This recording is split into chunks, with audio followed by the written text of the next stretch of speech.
Go say hi to puppy. Go say hi. Hey, how you doing?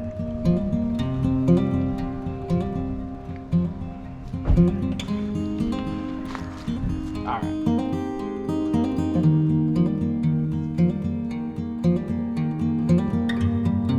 right. Jason from Hillside Home.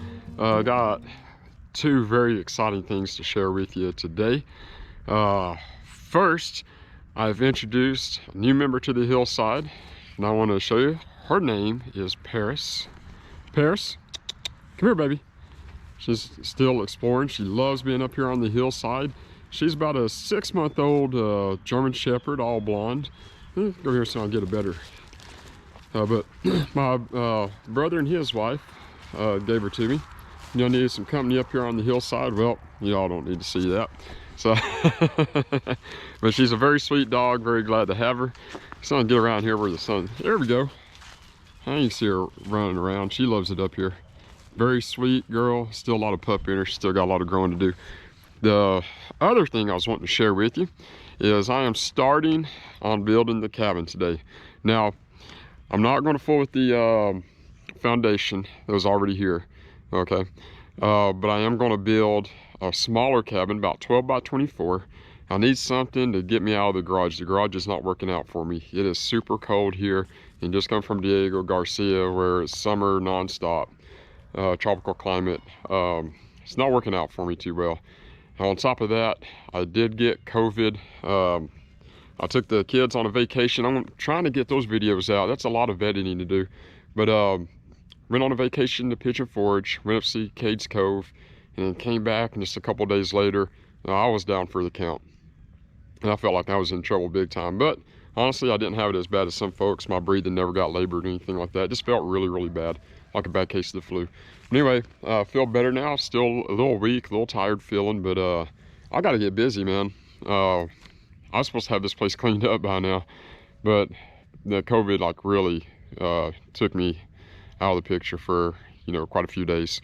So anyway, we're gonna put this cabin, so I'll get my GoPro to screen to come back on here. I'm gonna put it right about there. There's where my swing's been sitting, but I'm thinking about putting it right through here, and that way I can see this little field area. I really want to be able to see that from the front porch when I get the front porch put on. But this right here is going to get me out of the garage.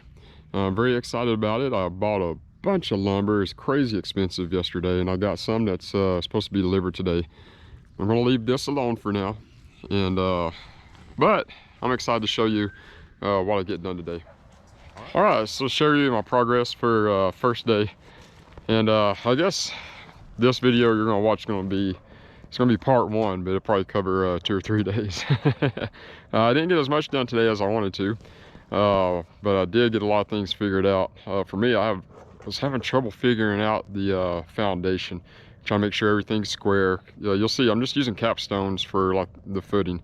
I'm going to dig in the ground, and I'll show you what I got here. Before I get too far into that, I've got to give credit to Bush Radical.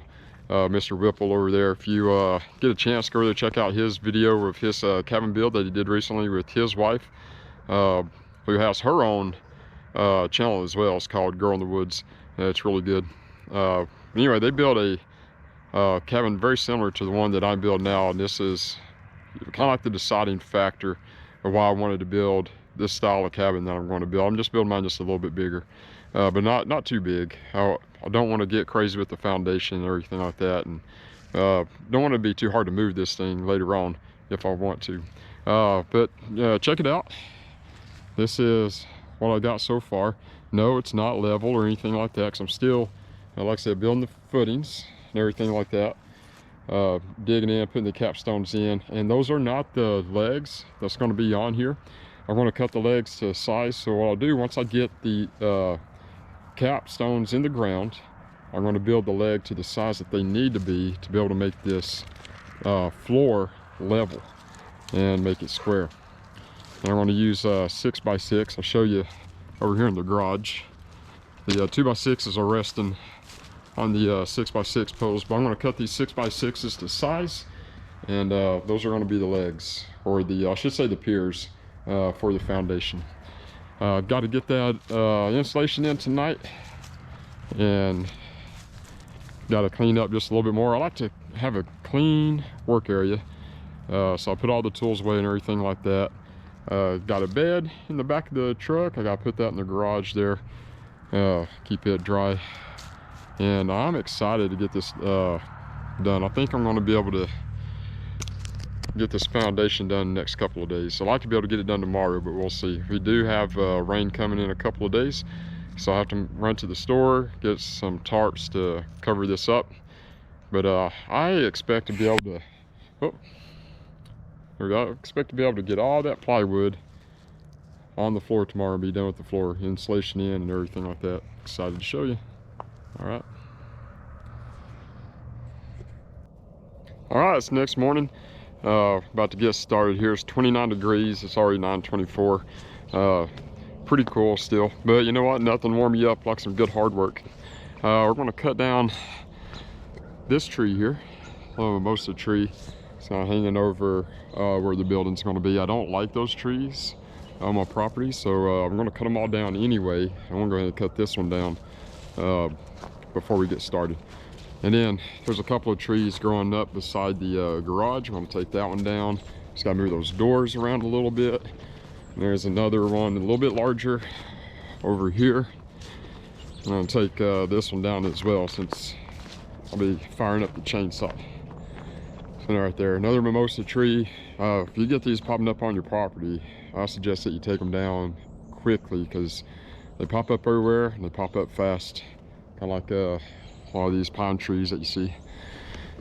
All right, well, I'm gonna get this chainsaw fired up and let's get to work.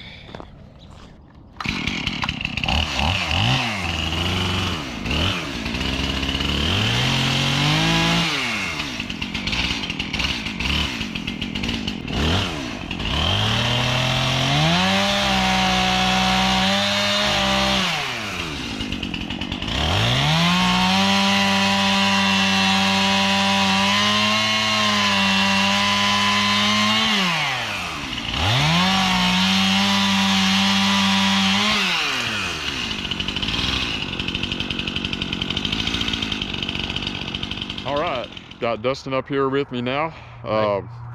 He's been pretty much running the show, to be honest with you. He did an amazing job setting all these little capstones in for the footings.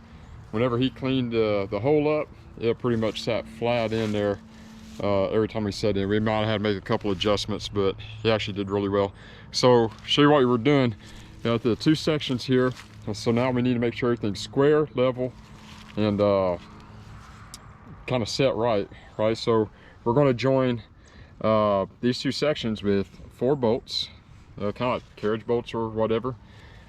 So we're going to put a couple more down here, and I just marked off 12 and 14 inches down here from the edge of the 2x8, or I'm sorry, 2x6. We got 2x6 here, 12 feet long. So I just came in 12 inches and 14 inches, kind of give us an idea where we want to put the bolts. We're going one high and one low, and now looking at it, I think we're going to have to cinch this up in the middle a little bit, but we'll address that once we get this figured out. And once we're done with that, we're going to start setting the cutting the piers and set them in there, make sure everything is level. And we got, well, you can't see, she's Paris, the Hillside dog over there taking a nap. She needed a rest because she actually helped dig these holes. Right. Yeah, she did pretty good. All right. Dustin's got his safety glasses because, as Norm Abrams said from the New Yankee Workshop, no important safety rule than wear your safety glasses. Let's watch him drill these holes and put these bolts in.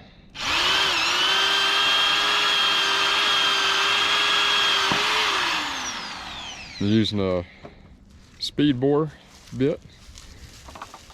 And you see there, we had to kind of shim these up and get them level before we actually start putting these carriage bolts in. And this should help us when it comes to putting the piers in as well. Because each pier we're going to have to cut specifically for that corner or that pier. It's got to be cut 2 sides because these holes aren't necessarily, they're level.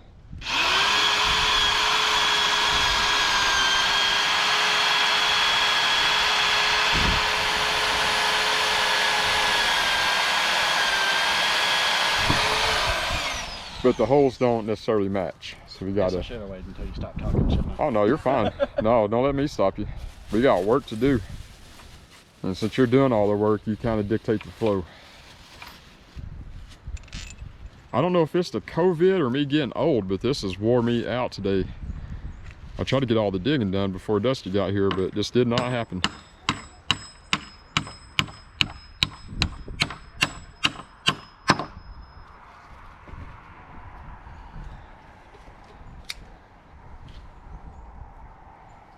Oh, he's cleaning that up. I gotta give credit to one other YouTuber. I know yesterday, same part of the video, but yesterday we talked about Dave Whipple, Bush Radical, and his wife Brooke on Girl in the Woods. They're watching them build their cabin, helped me make a final decision on the style of cabin I wanted to build, and it really boosted up my confidence of building this cabin.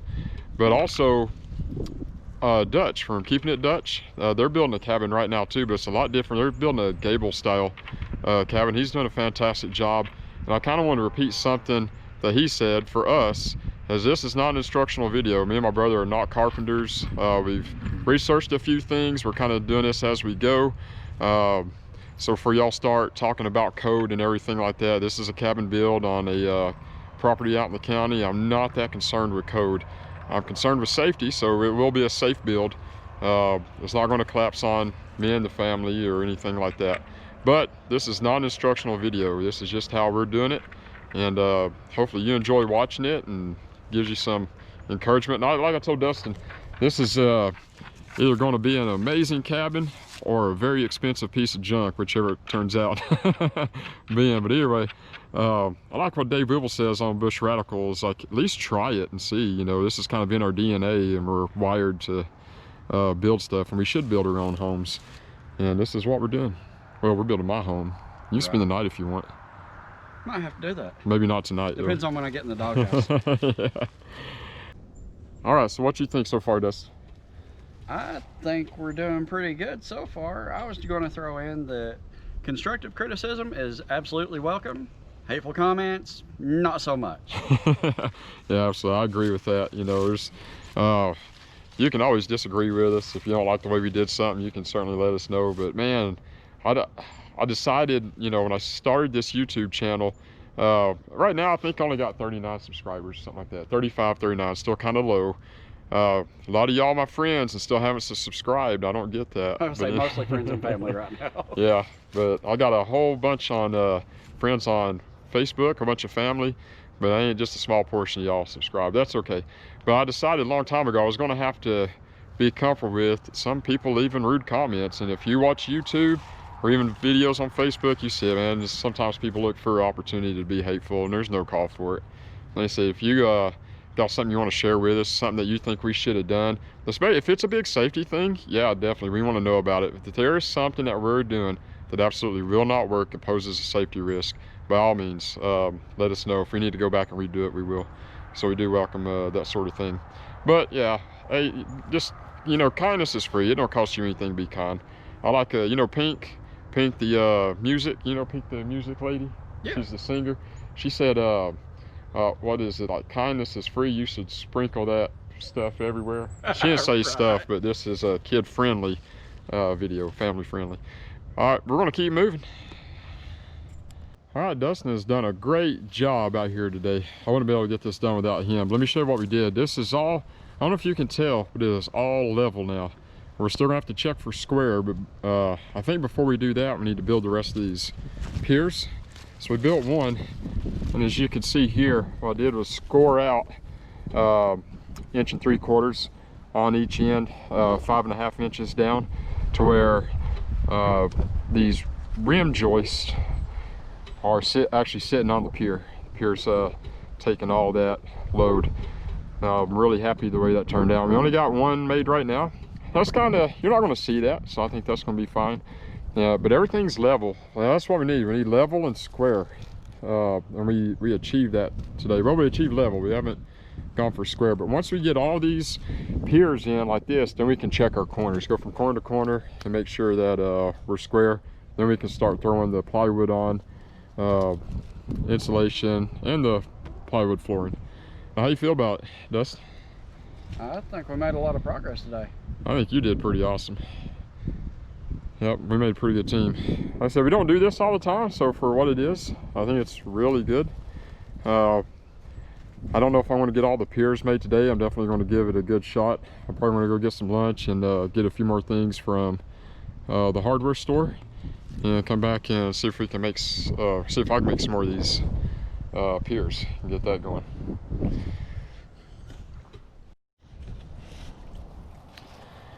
All right, day 3 on this cabin build. Got a really late start today because I had a couple other things going on. Still working on these piers. Still real happy with the progress we got yesterday, but we didn't get but one pier set in. I've got 2 more so far this morning. It's I had a lot of trouble figuring out how I was going to do the cross cuts to get the full length of the pier, and I'll show you what I mean here. You see how on this one there's still quite a big lip up there. Now it doesn't really matter because you're not going to see this. Now when I put the plywood down here, you're not going to see it. It's not going to affect anything, no big deal.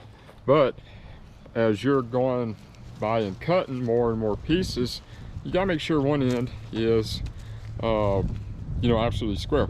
So you see this one right here is just really gnarly. I really messed that one up pretty big. But again, you're not going to see the top of it. Plywood floor is going to rest over here, so it's not a big deal as long as I get this right.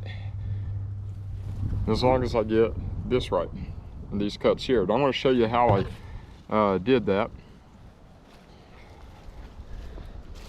So the third one I made came out a lot better.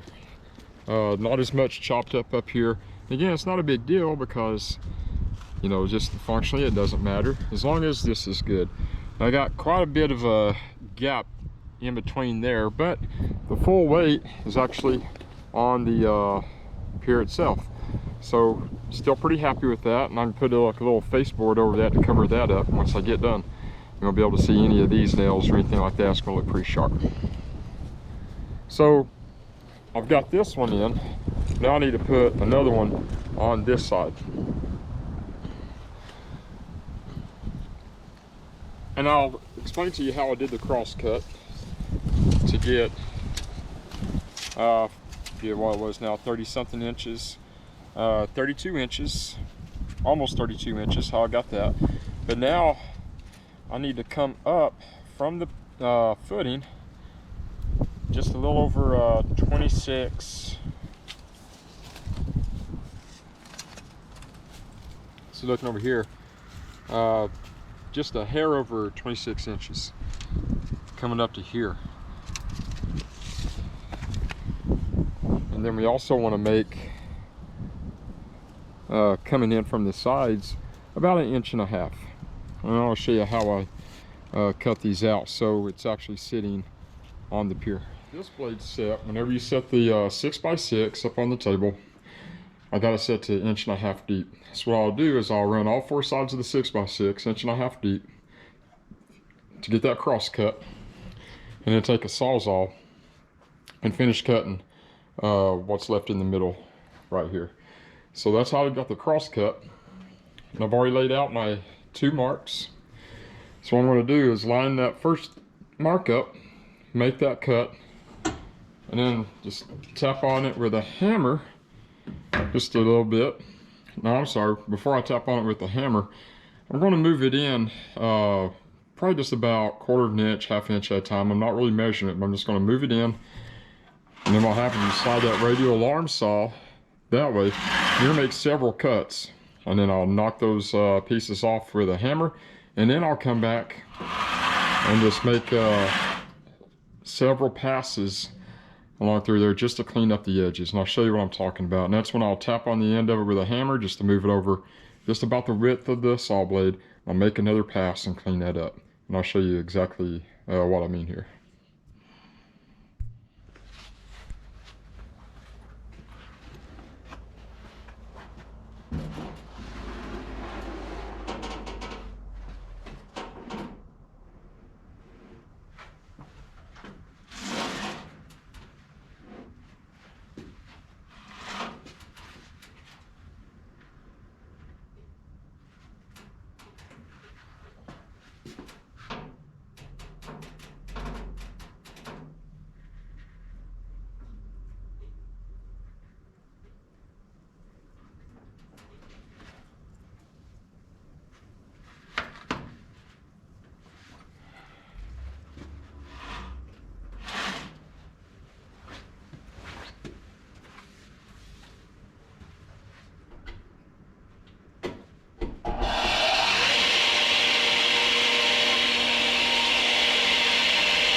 All right, blade stopped. Now we can flip it over, line up the first cut.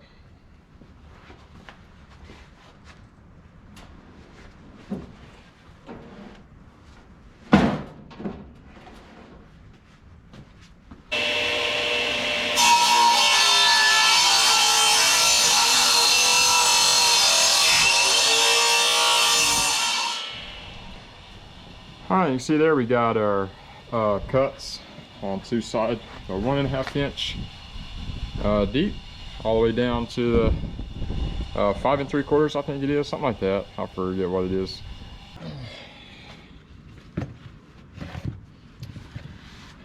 All right, so you got your cuts here. So now just take a hammer. Those chip off pretty easy.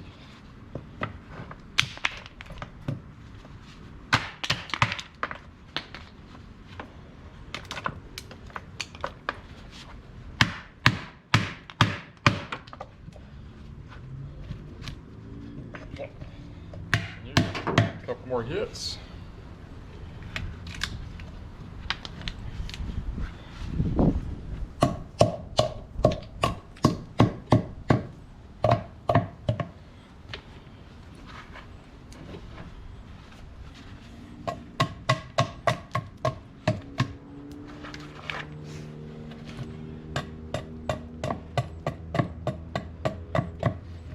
All right. Almost ready.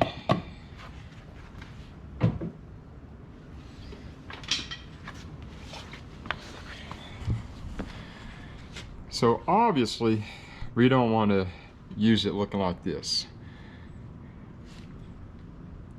Don't need, you know, like machinery type precision here, but we do want to clean that up a little bit. We'll go back to the radial arm saw and take care of that. So like I said before, the depth is already set. So what we're going to do now, I'm going to push the blade all the way back. I might need to adjust my support here a little bit more. So we don't really want this going at an angle here, or a piece of stock. So push this all the way up against the, I say that, yeah, that's gonna work. So I'm gonna make sure we're all the way up against the sacrificial fence. And I forgot to tell you, I put in the sacrificial fence, which is this piece of 2x4 here, because without that, this radial arm saw is not gonna go completely through the 6x6. So I put a sacrificial fence there, and if the blade was to hit the sacrificial fence, no big deal. I'm gonna take it off later and dispose of it. But we can just push that, just barely touching the blade, and then we'll turn the blade on. And then as we're making each pass, I'm gonna tap this with a hammer, and you'll see how this cleans up really nice.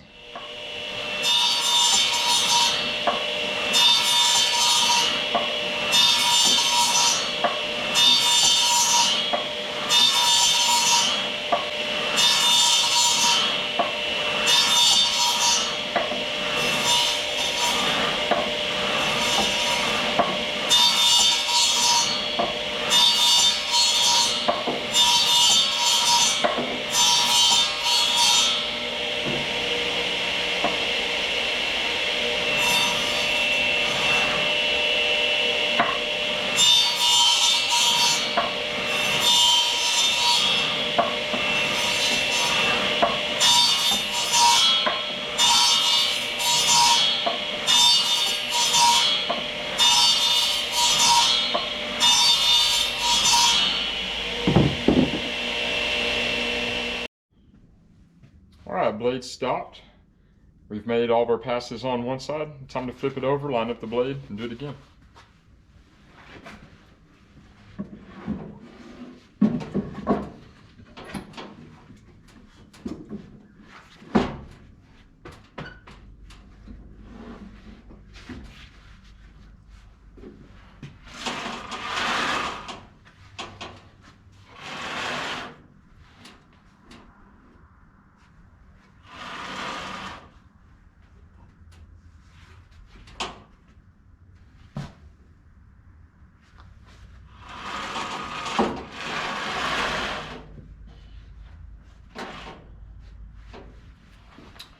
looks like I got it lined up pretty good. I'll make sure I have all my safety gear on.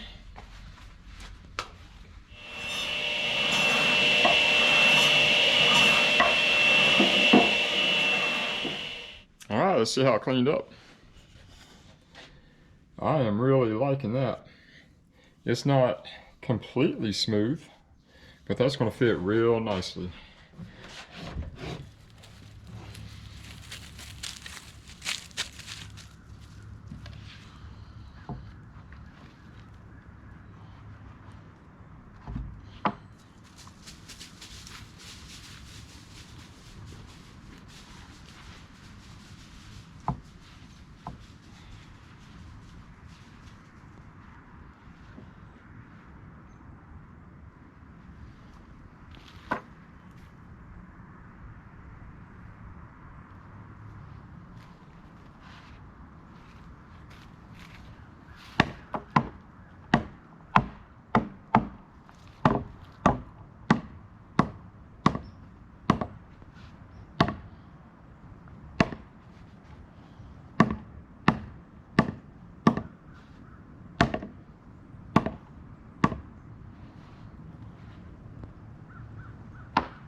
All right, I'll drive a few more nails in there. Get that all set. I've been putting about 4 nails on each side. The problem I want to show you in hindsight, right? Me and my brother decided to do this. We decided to bolt these 2 sections up first before we put the piers on. The problem we run into is on these other piers, I'll show you, it's able to nail in both sides, coming from that rim joist into the pier. On this one, however, I can only get to one side, and that's a problem. So there's a couple things I could do. I could either get some really long bolts, go all the way through. I don't know if we're going to do that. Probably get some longer screws and go in from this side and make sure that there's a good bite in on that pier. So you can see here, there's a little gap. Let me adjust this thing. But, you know, it's sitting on the pier, so I'm pretty happy with that. I'm going to have to adjust it a little bit, and you see down here, we're going to have to, our foundation isn't quite square yet. I'm going to worry about that when I get all the piers on, and then I can check my corners. Go from corner to corner. It's kind of hard to do that because we have these temporary piers that are sticking up. But now, I can go and finish the rest of the piers. We can make any type of adjustments with this type of floor and foundation, and then we can tighten it up from there. But I wanted to show you that mistake because, you know, mistakes happen, right? You can't get discouraged. If you do get discouraged, that's okay, but it's not a game ender. And I'm really happy with where I'm at right here on this foundation. And I'm gonna have to get some help up here and adjust, you know, the legs and everything, the piers, make sure it's square. Like I said, I really wish I would have thought about not being able to nail that side in and send into the pier, but it's okay. There's ways to adjust. It's not going to cost me, cost me a little bit more money. I gotta go buy some more screws, but that's okay. The thing is I'm building, I'm learning as I go, and I'm having fun doing it too. All right, about to wrap this video up. It's on day 3. I was really hoping to have this floor completely done, but I am still working on the piers. It's starting to get dark, starting to get windy. I'm not going to finish the piers today. I'd be lucky if I even get on this Friday now. I'll be lucky with everything else that's going on to be able to get it done by the end of Sunday. And Sunday I was planning on just relaxing, you know, kind of a day of rest sort of thing. But I really need to get that finished. So probably take a little more time to do that on Sunday. But anyway, before I wrap up, I want to talk to you about why I'm doing this cabin, right? You see over here, there's the foundation. I need about 3 more blocks laid, 3 piers, which is, each pier is about 3 blocks. So 6, 7, 8, 9. We're looking at 9 blocks that need to be laid. You know, that's with the mortar and everything like that. And then everything filled with cement, the perimeter blocks all the way around, every pier, and then J-bolts installed. I got a quote from a company, and I won't say who, because I really don't know how much this is supposed to cost, but it quoted me $4,500 for just several blocks and filling with cement. I know things aren't cheap, but that's just way too high. And even if that's the right price, I'm not going to pay it right now. For that much, for less than that, even with the prices of lumber being as high as they are, I can build that cabin. At least a dry in. Might not be able to get it finished for under $4,500 on the inside, but I can get a livable space I can live in, keep me warm and dry for the rest of the winter. And then I can start to focus on the house, the larger cabin. But you know, I still need to find a job. I think I got one. I just need to start it. I need to get some income, you know, continue to flow through. I need to get settled in and everything like that. So instead of going straight for the big house, I need to get out of the garage.